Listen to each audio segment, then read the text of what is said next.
þetta upphaflega Bronco 66. Bronco 66, þetta, ertu búinn að gera þennan upp eða fékkst hann svona? Nei, hann var allt öðruvísi þegar ég fekk hann. Meira breyttur fjallajeppi. Já, og þú hefur gert hann svona svolítið að þínum, eða ekki? Jú, það eiginlega ekkert sem að líkist því sem hann var. Nei. Hvernig til dæmis hvernig gengur svona fyrir sig þegar þú ert að gera svona bíl upp?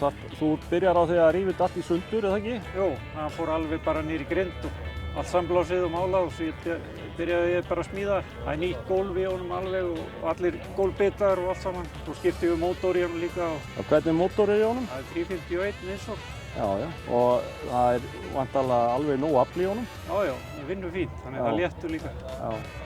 Og lengdi ég hann á milli hjóla og breytti svona hann að aksturseiginleikarnir eru betri. Já. Ekkert erfitt að fá dót í svona bíla? Ég meina, orginal dót, eru þið að fá svoleiðis í þá, eins og mælaborð og svoleiðis? Það allt saman til í Bronco. Hver einasti bodihlutur. Það allt til, já? Það allt saman til í Ameríku. Nei, þið háttar.